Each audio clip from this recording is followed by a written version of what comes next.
할렐루야. 우리 옆에 있는 분들하고 인사 나누시겠습니다. 예수님 안에 있으면 행복합니다. 예수님 안에 있으면 행복합니다. 여러분, 예수님 안에 있을 때 행복합니다. 아무리 여러 가지 쫓아다녀도 그거 얻고 나서 또 후회하고 허무할 때가 있어요. 여러분, 꼭 예수님 만나시고 예수님이 주시는 그 은혜 가운데 거하는 여러분 우리 모두가 다 되시기를 간절히 소원합니다. 여러분, 요즘 그 어르신들 노인 인구 비율이 점점 늘어나고 있다고 합니다. 여러분, 2018년부터 이제 우리나라는 고령 사회로 벌써 들어갔습니다. 이제 고령 사회라는 것은 전체 인구 비율 중에서 우리 어르신들의 비율이 14%가 넘어갔다는 거죠. 이제 조금 후면 이제 베이비 부머 세대 때 여러분 그 부분들이 세대들이 노인층에 이제 진입하기 시작합니다. 이렇게 되면 2020년만 돼도 벌써 초고령 사회가 돼 버립니다. 이제 어르신들이 상당히 많은 그런 시대를 살아가고 있죠. 자, 그런데 문제가 어르신들이 됐을 때 여러 가지 문제점이 있죠. 우선은 이제 체력적으로 옛날만 같은 그런 이제 힘이 없어지는 부분도 있겠고, 또 하나가 문제가 생기는 게 뭐냐면 이 정신이 이 육체를 따라가지 못하는 또 문제들도 또 생겨나기 시작을 합니다. 여러분, 얼마 전에 여러분 신문을 혹시 보셨는지 모르겠는데 분당 서울대병원에서 6,640명을 대상으로 어르신들을 대상으로 60대 이상 고령자 중 아증후 우울증이라는 것이 있네요.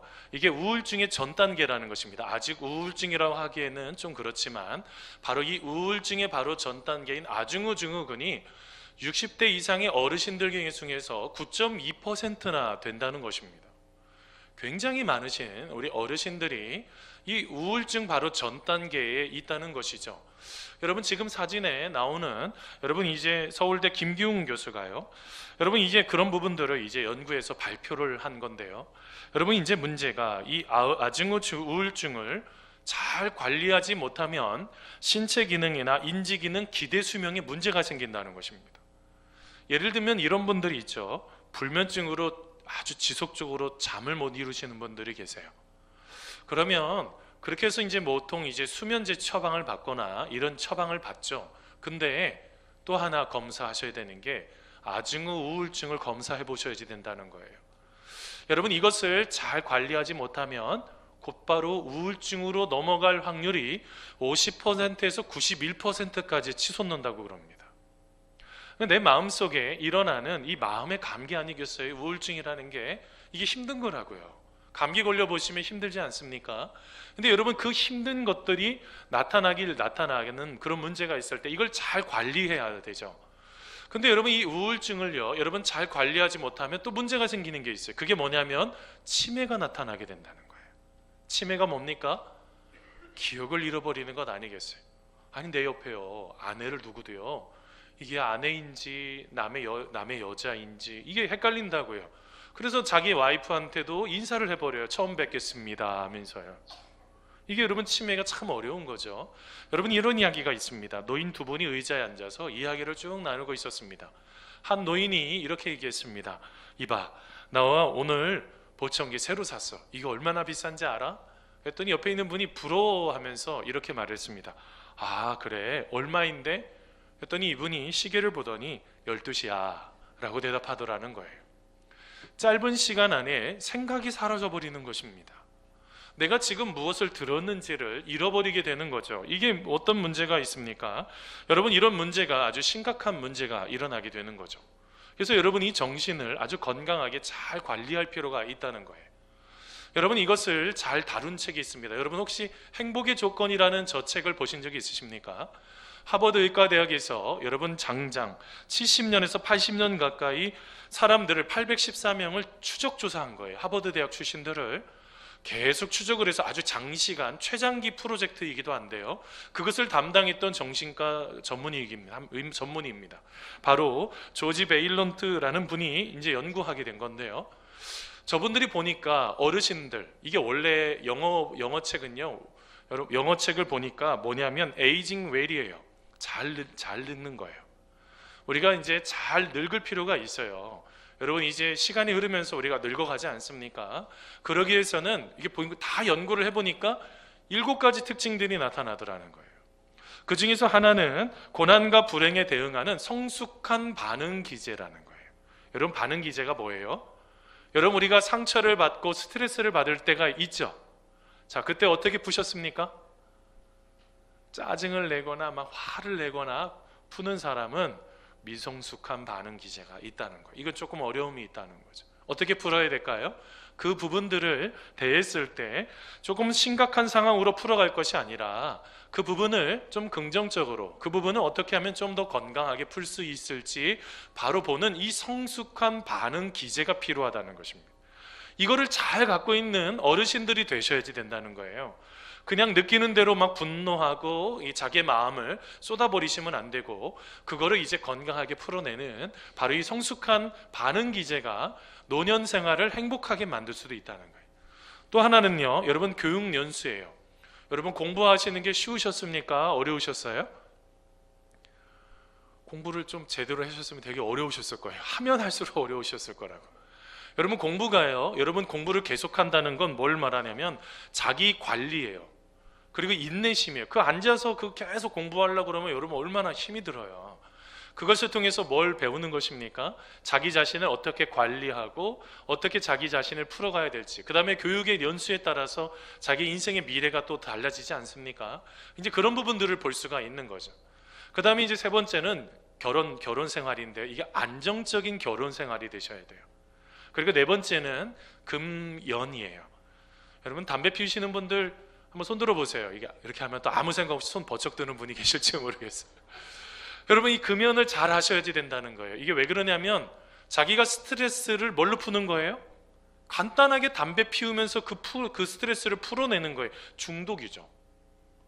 자기가 힘들고 어려울 때 이것을 가지고 시간을 들여서 풀어내야 되는 문제가 있어요. 근데 담배 한 대만 피면 그게 다 해결되는 것처럼 담배를 피는 그런 분들이 나중에 행복하지 못하더라는 거예요. 또 뭐가 더 있을까요? 담배도 끊어야 되면 또 뭐도 끊어야 될까요? 술, 그렇게 잘 알고 계시네. 금주도 있고요. 그 다음에 또 여섯 번째가 운동과, 그 다음에 일곱 번째가 알맞은 체중 관리라고 그래요. 이거를 50대가 되기 전에, 목사님 저 50 넘었는데요, 이제 어떻게 해요? 소망이 없나요? 아니, 지금부터라도 잘 열심히 노력하셔서 좋은 습관들을 세워가셔야지 된다는 거예요. 그런데 제가 그 책을 읽다가 아주 마음속에 크게 와닿는 것이 하나가 있었어요. 그게 뭐냐면, 여러분, 이게 여러 가지 지표가 있는데 아주 중요한 지표가 47살이 되기 전에 하나 세워야지 되는 게 뭐냐면, 다른 사람들과의 인간관계를 건강하게 많이 세워놓으셔야지 된다는 거예요. 여러분, 요즘 1인 가구가 점점 늘어나고 있습니다. 이제는 지난번에 신문 보다 보니까 우스갯소리도 그런 것도 있더라고요. 야, 이제 우리 연락처망을 만들어야 되지 않겠냐, 언제 죽을지도 모르는데 그냥 뭐 몇 년 만에 발견되면 어떻게 되냐, 이런 심각한 이야기를 나누는 것들이 신문에 나온 적이 있습니다. 뭘 말하고 있습니까?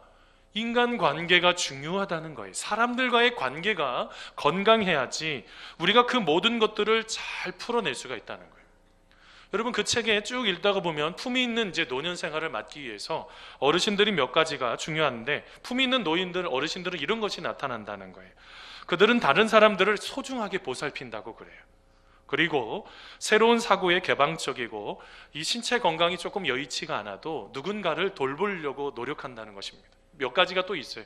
나이 듦을 좀 받아들일 필요도 있고, 맨 마지막에 여섯 번째가 뭐였냐면, 오랜 친구 간의 그 친밀한 관계를 잘 유지해야 된다는 겁니다. 뭘 말하고 있습니까? 사람과의 관계가 중요하다는 거예요. 아무리 돈 많이 벌면 뭐합니까? 주변의 친구들이 다 떨어졌어요. 잠언서에도 그 재물로 친구를 사라고까지도 말씀드렸습니다. 이제는 내가 내 주변에 함께 이야기를 나눌 수 있는 사람들이 있으셔야지 된다는 거예요. 여러분, 오늘 말씀에도 바로 그 부분에 대한 이야기가 나옵니다. 여러분, 히브리서의 배경은요, 우선은 여러분 생각 한번 해보세요. 그들의 신앙의 중심이 있다고요. 그게 예루살렘 성전 아니겠습니까?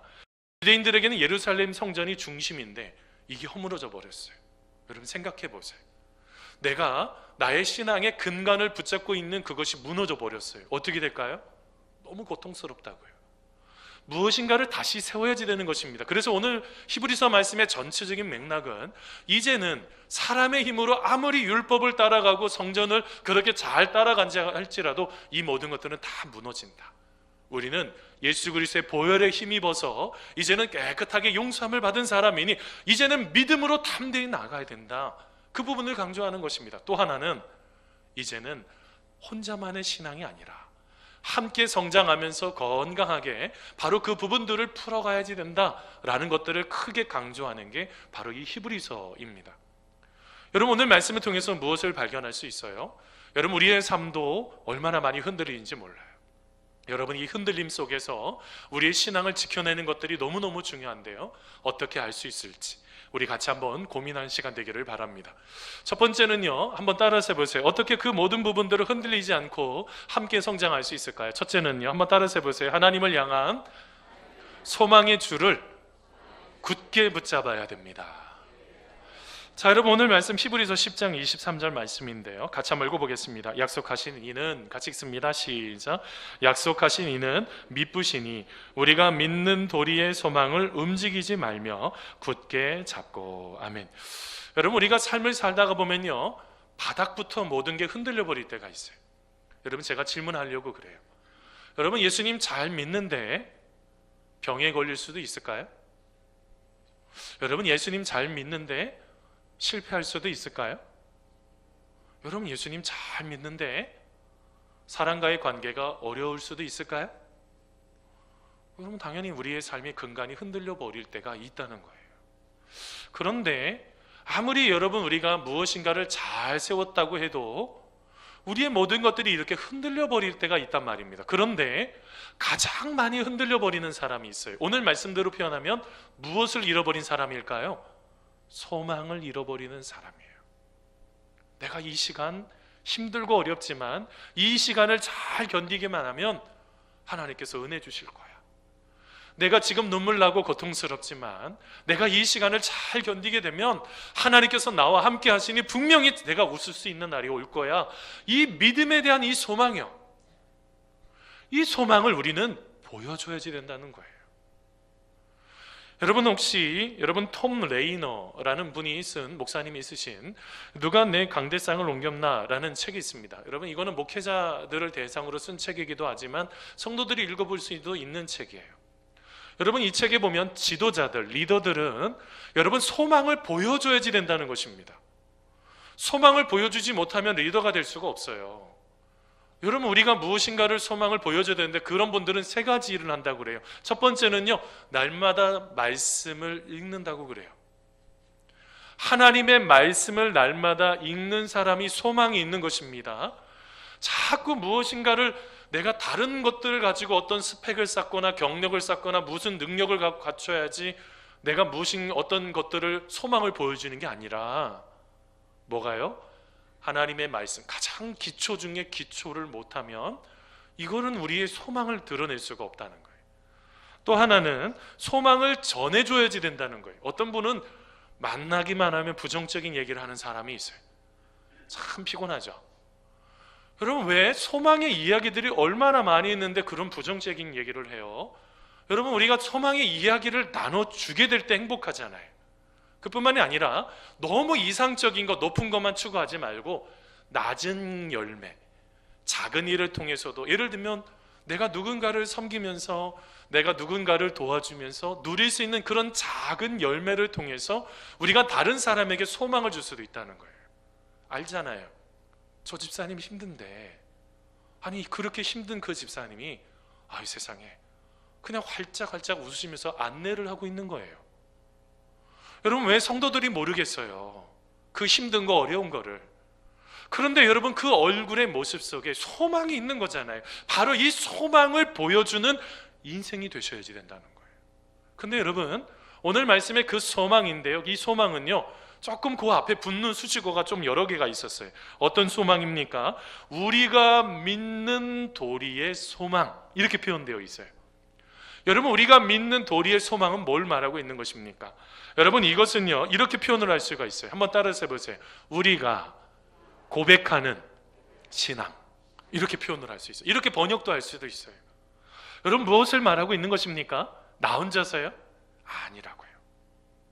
우리가 믿음의 형제 자매들과 함께 믿음으로 신앙으로 고백하면서 우리가 하나님과 함께 믿음으로 이겨낼 수 있도록 우리의 삶의 모든 것들을 함께 쏟으면서 그것들을 세워가야지 된다는 거예요.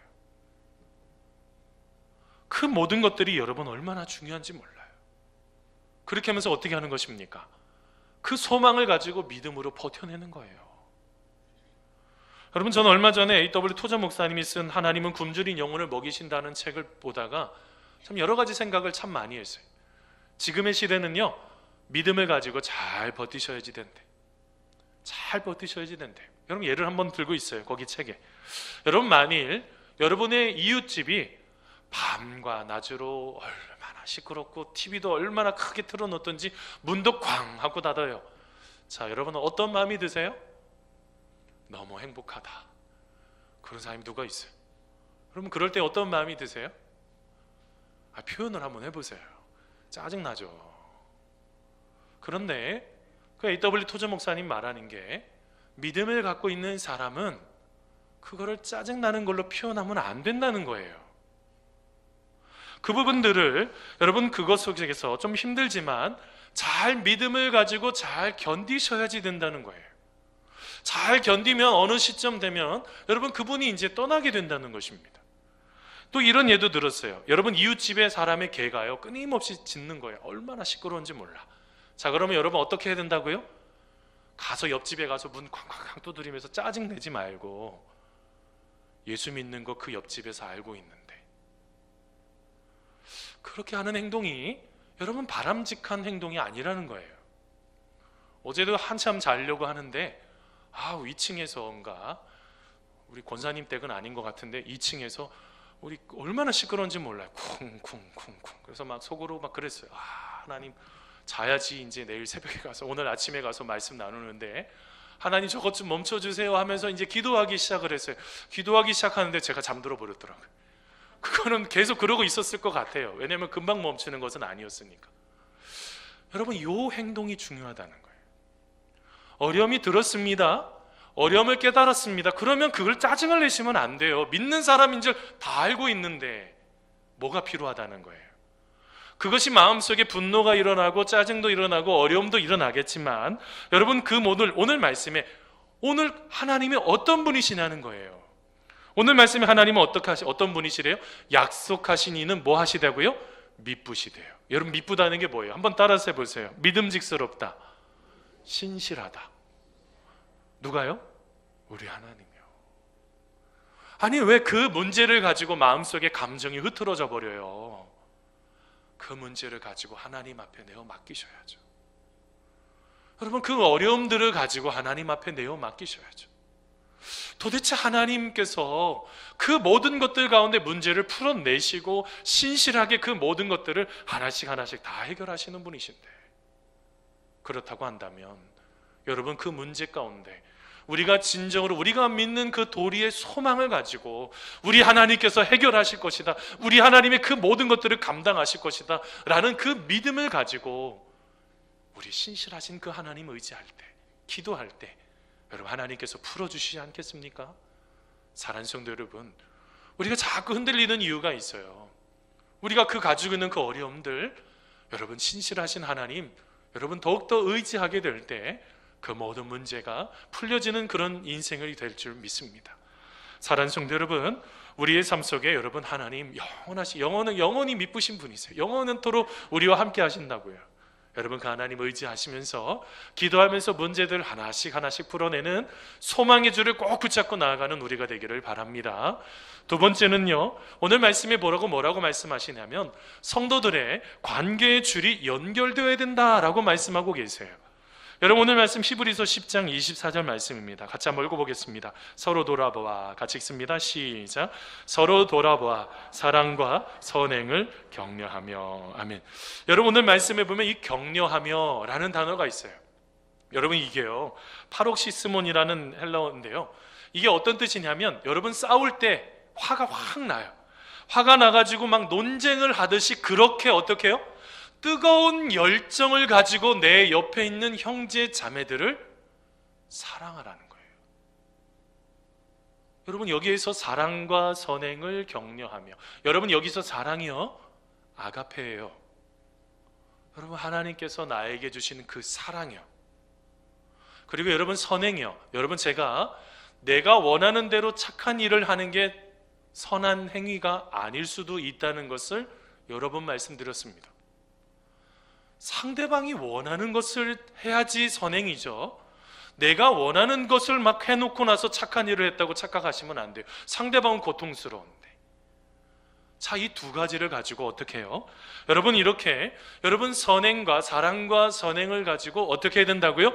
뜨거운 열정을 가지고 믿음의 형제 자매들을 격려하셔야 된다는 거예요. 왜 그럴까요? 우리는요, 그리스도의 몸이기 때문에 그래요. 여러분, 제가 어제 주보를 가지고 뭐 하다가 종인데 이거 뭐 하다가 그냥 손을 확 펴버렸어요. 제가 너무 깜짝 놀랐어요. 여기 살짝 벤 건데 온몸이 다 아프네요. 이런 마음이 있으셔야 된다는 거예요. 내 옆에 형제 자매들이 아파하고 있는데 지금 그게 보이지가 않고 있다고 한다면 지금 누군가를, 여러분, 우선은 하나님 아버지의 그 소망의 줄을 제대로 붙잡고 있지 않을 확률이 너무 많아요. 하나님과의 그 뜨거운 관계가 온전하게 회복되지 않은 그런 경우가 너무 많단 말이에요. 그래서 다시 하나님과의 관계를 회복하면 누가 보여요? 내 옆에 형제 자매들의 그 아픔, 그 고통이 내게 보이고 이것이 내가 옆에서 도와줘야 되고 내가 책임을 가지고 섬겨줘야 되는 것이구나, 이것을 깨닫게 되는 거예요. 여러분, 오늘 말씀에 바로 그 부분에 대해서 얘기를 하고 있습니다. 여러분, 창세기 4장 말씀에 보면 여러분, 가인과 아벨이 하나님 앞에 예배드리는 모습이 나옵니다. 제사를 드리죠. 근데 여러분, 가인은 자기가 1년 동안 열심히 농사지어서 부린 것들을 하나님 앞에 드려요. 아벨은 자기가 잡은 키운 양 중에서 양을 하나님 앞에 드립니다. 근데 누구의 예배를 받으셨어요? 아벨의 예배만 받으시네요? 재물 때문일까요? 아니에요. 여러분, 재물을 가지고 하나님께서 말씀하신 게 아니에요. 뭐가 문제일까요? 그의 속마음이 하나님 앞에 온전하게 예배 생활을 지금 드리고 있지 않았던 거예요. 여러분, 그러다 보니 어떤 문제가 생겨버립니까? 하나님 앞에 드려 그 모든 것들, 하나님이 아벨의 제사만 받으신 거잖아요. 얼마나 그 귀한 마음이 얼마나 귀했으면. 근데 여러분, 가인이 아벨을 쳐 죽입니다. 근데 여러분, 나중에 하나님께서 묻죠. 가인아, 아벨이 어디 있느냐? 이 묻는 이야기가 나와요. 여러분, 창세기 4장 9절 말씀인데요, 제가 읽어드리도록 하겠습니다. 여호와께서 가인에게 이르시되 내 아우 아벨이 어디 있느냐? 그가 이르되 내가 알지 못하나이다. 내가 내 아우를 지키는 자니까? 라고 질문합니다. 알지 못한대요. 자기가 죽여놓고 알지 못한대요. 여러분, 이런 일들이 얼마나 많은지 몰라요? 남을 죽여놓고 남에게 큰 고통을 주고놓고 알지도 못하는 사람들이 있어요. 이렇게 여러분, 가인처럼요. 또 하나 문제가 있어요. 내가 내 아우를 지키는 자입니까? 내가 책임이 있습니까? 저는 책임 없습니다 라고 말을 하는 거예요. 근데 여러분, 저는 저 말씀을 묵상을 하는데 이거는 우리에게도 똑같이 지금 질문하고 있다는 거예요. 아벨은 어디 있느냐? 라고 질문하는 것처럼 너의 연약한 자는 어디 있느냐? 너의 고통당하는 자는 어디 있느냐? 지금 힘들어하고 있는 자는 어디 있느냐? 지금 여러분에게 책임을 지금 묻고 있다고요. 여러분, 그 순간에 여러분, 우리가 하고 있는 모든 일들 가운데 우리가 하고 있는 말과 행동과 모든 행위에 우리가 책임의식을 가지고 계셔야지 돼요. 여러분, 내가 책임을 져야 됐다는 것을 자꾸 놓쳐버리면 내가 원하는 대로 행위를 하고 그것이 마치 하나님의 뜻인 것 마냥 착각을 해버린다고요. 그래서 뭐가 중요한 것입니까? 오늘 말씀이 그래서 서로 돌아보아, 이게 중요하다는 거예요. 돌아본다는 게 어떤 뜻입니까? 여러분, 표준세 번역에 보니까요, 이렇게 번역이 되어 있어요. 마음을 써서, 이렇게 번역이 되어 있어요. 그 문제에 마음을 써보신 적이 있으십니까? 그냥 쉽게, 어떻게 그냥 내가 생각나는 대로 쉽게 이야기할 것이 아니라 마음을 써보신 적이 있으세요? 오늘 말씀에 마음을 써서 하나님 앞에 기도하기 시작을 하면 보이기 시작하는 게 있다고요. 아이고, 우리 사랑하는 남편이 힘들었네, 이게 보인다고요.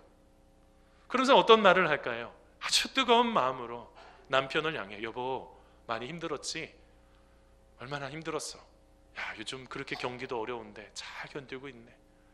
우리 자녀들 보면서 이번 명절 때 하셔서는 안 되는 말이 있어요. 너 언제 시집가냐? 너 언제 취업하냐? 제발 그러지 마세요. 요즘 아이들 그거 쉽지 않습니다. 요즘 이제 90년생들 며느리 되잖아요. 이제 90년생들 이제 시댁부터 먼저 가자고 그러면 안 된다고 그러네요. 참 시대가 이제, 여러분 이런 상황들을 인식하지 못하면 원치 않는 말을 해놓고 왜 제가 저렇게 토라져 있지? 상처받았지? 쟤 왜 그러지? 이러고 있다고요. 마음을 써보지도 않으시고 이야기도 들어보지도 않으시고. 여러분 이게 어떻게 세워질 수가 있겠어요?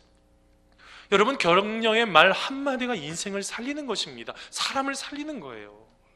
여러분 예수님은 뭐라고까지도 말씀하셨어요. 소자에게 냉수 한 그릇 주는 것을 나에게 하는 것이라고 말씀하셨다고요. 아니 물 한 잔 이거 뭐라고요. 근데 여러분 이게 생각을 한번 해보세요. 여러분 미운 사람에게 물 한 잔 주고 싶으세요? 아니 대답 좀 해보세요. 여러분 미운 사람에게 물 한 잔도 주고 싶으세요? 아니 그렇다고 막 이렇게 뭐 격렬하게 하실 필요는 없어요. 미운 사람도 물 한 잔 주기 쉽지가 않다고요.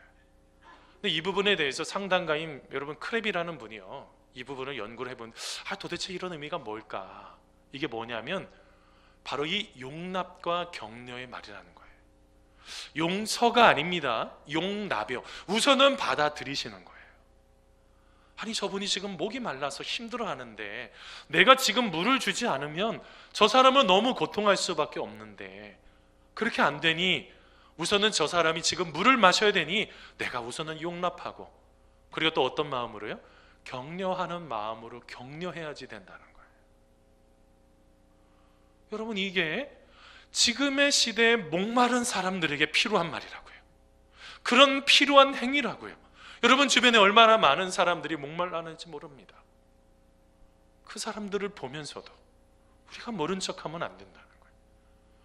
그리고 오늘 말씀에 여러분이 사랑과 선행으로 격려한다는 건 또 하나의 의미가 있어요. 이게 뭐냐면 한번 따라서 해보세요. 당연한 것으로 여기지 말고 은혜로 여기는 것입니다. 여러분 이게 무슨 말이에요? 여러분 우리가 무엇인가를 받았다고 하는 것 당연한 거 아닙니다. 다시요. 내가 지금 누리고 있는 거 당연한 거 아닙니다. 하나님의 은혜입니다.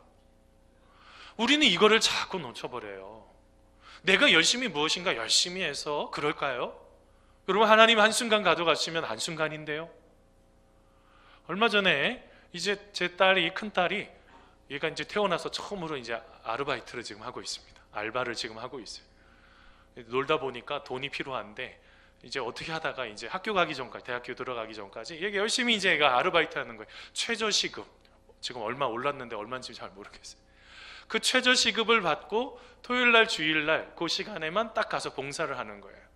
뭐 주일날도 이제 다 이렇게 예배 봉사하고 오후에 가서 이렇게 또 이렇게 알바하면서 이렇게 하는 건데, 근데 얘가요 아르바이트를 하면서 용돈을 대하는 자세가 달라졌어요. 그 전에 엄마 몰래 이렇게 필요할 때마다 야 너 친구하고 뭐 좀 사먹어 이렇게 줄 때는 아빠 고마워요 이렇게 하더니, 얼마 전에도 뭘 이렇게 살짝 줬더니 갑자기 얘가 눈이 이만해지면서 아빠 진짜 고마워 이렇게 말을. 뭐가 달라진 거예요? 은혜가 무엇인지를 얘가 알기 시작한 거예요. 여러분 옆에서 여러분 격려해 주는 거는 당연한 것이 아닙니다. 옆에서 진심으로 사랑해 주는 거는 당연한 것은 아닙니다. 여러분 그분도 굉장히 노력하면서 애쓰면서 격려하는 거예요. 그렇게 하면서 사랑하는 거예요. 오늘 말씀에 말하는 것이 무엇입니까? 우리가 마음을 좀 써볼 필요가 있다는 거예요. 마음을 좀 써서 사랑과 하나님이 주시는 그 사랑에 힘입어서 선행과 그 상대방이 원하는 선이에요. 내가 원하는 선이 아니고요. 내가 하는 방식으로 주면서 다 했다고 착각하시면 안 됩니다. 그렇게 하면서 뜨거운 마음으로 격려하라고 오늘 말씀에 말하고 있다는 것입니다. 여러분 유명한 성경학자인 마이어가 이런 말을 했어요. 내가 다시 살 수 있다면, 살 수 있는 생명이 있다면 더 많은 사람을 위로하고 격려하고 싶다. 사랑하는 성도 여러분, 여러분 옆에 있는 모든 사람을 여러분 사랑하시고 격려하시는 우리가 되시기를 간절히 소원합니다. 여러분 마지막으로 한 가지 더 중요한 게 있어요. 이 모든 것들을 완성시키는 것은 어디에서 완성이 될까요? 바로 예배를 통해서 예배의 줄을 꼭 붙잡을 때 완성이 될 수 있다는 것입니다. 여러분 오늘 말씀 히브리서 10장 25절입니다. 같이 한번 읽어보겠습니다. 시작. 모이기를 패하는 어떤 사람들의 습관과 같이 하지 말고 오직 권하여 그날이 가까움을 볼수록 더욱 그리하자. 아멘. 여러분 이 당시에 예수님을 믿는다는 것은요 아주 고통스러운 일이었습니다. 여러분 한번 생각해 보세요. 지금도 이스라엘에 0.몇 %의 기독교인이 있어요. 여러분 그들은 어떤 날 예배를 드려야지 되냐면 부득이하게 이제는 토요일날 예배를 드립니다. 안식일날. 왜 그러냐면 금요일날 저녁 6시부터 그 다음날 토요일날 6시까지가 안식일이라고요. 우리 표현으로 말하면 그날이 휴일이라고요. 주일날 쉬는 게 아니라 토요일날 쉰다고요. 그럼 여러분 한번 생각해 보겠습니다. 우리가 지금 이제 주일로 바뀌었죠. 안식 후 첫날. 안식일이 이제 토요일이잖아요. 첫날이니까 주일을 우리가 지금 지키고 있는 것입니다. 생각을 한번 해보세요. 주일을 지킨다는 게 여러분 쉬운 일입니까? 어려우니까요? 남들 지금 일을 하고 있다고요. 근데 여러분 주일을 지킨다는 게 여러분 얼마나 어려울까요? 여러분 만일 자기 형제 중에서 누구가 그리스도인이 됐다고 한다면 형제들 중에서 와서 집 앞에도 아예 지키고 있었다고 그래요. 그리고 어떻게 하면 핍박을 하고 얼마나 많이 힘들게 하고 어렵게 만들었는지를 몰라요. 그래가지고 예수님을 잘 믿도록 살아가는 게 참 쉽지 않은 시대를 이 시대에 살아가고 있었습니다. 근데 여러분 지금은 여러분 예외일까요? 아니죠. 여러분이 살아가는 직장생활도 만만치 않지 않습니까? 여러분 예수님을 왜 드러내고 싶지 않겠어요? 그런데 여러분 예수님을 드러낸다는 게 이게 무언의 압박을 얼마나 많이 받으세요? 여러분 아마 지금 명절 기간을 맞이해서 예수님을 믿지 않는 가정들이 있어서 부득이하게 그 속에서 막 제사를 지내는 그 옆에 같이 있는 그 모습도 막 어떻게 보면은 제사는 하진 않지만 절은 하진 않지만 그 옆에 서 있는 그 자체만으로도 얼마나 무언의 압박을 받는지 몰라요. 그뿐만일까요? 여러분 어디 친구들 따라서 놀러 가려고 하면 여러분 이것에 따른 그곳에서 남들처럼 술 한 잔도 제대로 먹지도 못하고 무엇인가를 제대로 즐길 수 없는 그 모든 것들이 여러분 얼마나 압박이 되는지 몰라요. 그런데 여러분 그렇게 압박이 있다고 할지라도 우리가 갖고 있는 자세가 뭐예요? 그냥 뭐 남들하고 똑같이 살아가야지 하면 그냥 무너지는지도 모르겠어요. 그런데 그거를 지켜낸다는 건 이건 만만치 않은 일입니다. 얼마나 힘이 드는지 몰라요. 오늘 말씀에 말하는 것입니까? 뭘 말하고 있는가? 그렇게 힘든 사람들이 모여서 내가 예수님의 말씀대로 살아가려고 하니 힘이 들어요. 이제 그 사람들이 모이는 장소가 어디 있는 것을 그분들은 정확하게 알고 있다고. 어디예요? 바로 이 예배의 공동체라는 거예요. 우리도 똑같이 세상에서 그런 어려움을 경험합니다. 고통을 경험합니다. 무너짐을 경험합니다. 그런데 내가 하나님 앞에 나와 예배 드리면서 마음의 위로를 받는 거예요. 하나님께서 나를 사랑하고 계셨구나. 나 버리지 않고 계셨구나. 하나님께서 또 다시 내 옆에 형제자매들을 줘서 내가 일어날 수 있도록 도와주셨구나. 여러분 바로 우리의 마음속에 가장 중요한 것이 바로 이것이라는 거예요. 여러분 양치기들이요 양을 치다가요 여러분 갑자기 양이 한 마리가 이렇게 양 무리에서 벗어나는 양이 있다고 그래요. 이 양들은 거의 10중 8구 다 병든 양이라고 그럽니다. 병들기 시작을 하면 이 공동체 안에 있기를 원치 않아요. 자꾸 병드는 모습으로 자기 혼자 나가 떨어지는 것입니다. 그러면 어떻게 될까요? 그 속에서 누려야 되는 기쁨들을 하나도 누릴 수가 없어요. 예배를 통해서 하나님 아버지를 만나고 함께 찬양하고 그 가사 하나하나요 전혀 예측할 수 없는, 어떨 때는요 어떤 집사님이 그러더라고요. 목사님 내가 이러이러한 것 때문에 은혜 받았어요. 오늘은 그런 설교 별로 한 거 없고 그냥 지나가는 말로 툭 던진 건데, 아니 그런 말 속에서도 은혜 받고 회복이 일어나는 거예요. 이게 바로 예배 공동체, 내가 함께 있는 믿음의 형제자매들의 공동체라는 거예요. 여러분 예전에 여러분 동물의 양극을 한참 본 적이 있습니다. 제가 좀 이상하게 생각한 것이 있어요. 웅덩이에 물을 마시러 막 오는 거죠. 막 들소떼들 얼룩말. 근데 옆에요 갑자기 사자가 터벅터벅 왔는데 얘도 물을 마시고 있네요. 근데 뭐 하고 있는지 아세요? 이 사자가요 그 순간에는 내가 보기엔 야 잠깐 휴전하자 이러는 것 같아. 어느 누구도 그 사자가 얼룩말이나 그거를 잡아먹질 않아요. 그 순간에 쉼을 갖고 있는 거예요. 쉬는 거라고요. 아, 예배가 이거구나. 우리가 얼마나 치열하게 살아가는지 몰라요. 여러분, 정글에 있을 때 그 모든 사자와 얼룩말이 얼마나 쫓깁니까? 그런데 얼룩말의 그 웅덩이들이 함께 사자들이 마실 때는 어느 누구도 잡아먹지 않는다고요. 예배를 통해서 그것을 회복하는 거예요. 너나 나나 우리 모두가 다 형제다. 우리 모두가 다 소중한 사람이다. 이거를 회복을 하는 거예요. 여러분, 혹시 동요 중에서, 여러분 어렸을 때 부른 동요 중에서 이슬비 내리는 이른 아침에 우산 셋이 나란히 걸어갑니다. 여러분 이 노래 혹시 아시죠? 부를 거는 아니에요. 부르시면 잘 부르실 것 같은데. 근데 제가 파란 우산, 저는 빨간 우산인 줄 알았어요. 근데 봤더니 파란 우산, 검정 우산, 어떤 우산이요? 찢어진 우산. 좁다른 학교 길에 우산 3개가 이마를 마주대고 걸어갑니다. 이게 이제 동요 아닙니까? 근데 여러분 참 재미있었어요. 저거 보면서요, 저 어린 시절에 한번 생각해 봤어요. 저 어린 시절에 부자들도 있었어요. 동네 유지들도 있죠. 근데 여러분, 우리가 땅도 많이 갖고 있는 사람도 있고 돈도 많이 갖고 있는 사람도 있었다고요. 근데 우리는 다 친구였어요. 찢어진 우산을 쓰던, 어떨 때는 오동이 꺾어가지고 그냥 막 그거 비 안 젖으려고 막 그렇게 쓰고 가던, 우산이 없어가지고 어떻게 하던, 우리 모두는 다 친구였다고요. 예배 공동체 안에서 우리 모두가 다 형제고 자매예요. 이 천국을 누리셔야지 되는 거예요. 어디 가서 여러분 위로를 받고, 어디 가서 여러분 친구 가운데 여러분 그 마음속에 사랑을 받을 수가 있어요. 여기에서 위로를 받지 못하면 이상한 사람들 찾아간다, 이상한 여자들 찾으러 다니기 시작한다고요. 우리가 하나님 안에서 위로를 받으셔야죠. 오늘 말씀이 말하고 있는 것이 무엇입니까? 모이기를 피하는 사람들처럼 하시면 안 된다는 거예요. 우리가 다시 여러분 하나님 안에 함께 거하고 있을 때 하나님께서 우리의 삶을 아름답게 여러분 세워주실 줄 믿습니다. 여러분 말씀을 맺습니다. 여러분 제임스 패커라는 목사님이요, 1, 2세기와 이 초대교회 시대와 지금의 시대의 가장 큰 차이점이 뭐냐? 바로 예배와 교제가 허물어져 버렸다는 거예요. 하나님 앞에 예배를 통해서 우리가 참된 쉼과 위로를 받고 회복을 경험해야지 되고, 내 옆에 있는 형제 자매들과의 교제를 통해서 다시 한번 일어나는 바로 그것들이 사라져버리고 있다는 거예요. 사랑하는 성도 여러분, 우리가 다시 한번 회복되어지는 은혜가 나타나기를 간절히 소원합니다. 바로 그렇게 될 때 나와 함께 있는 믿음의 형제 자매들이 함께 성장하고 하나님 안에서 함께 일어서는 그런 은혜 가운데로 거하게 될 줄 믿습니다. 오늘 하루도, 이번 한 주간도 여러분 하나님 안에서 기쁨으로 감사함으로 나아가는 우리 성도님들 되시기를 간절히 축원합니다.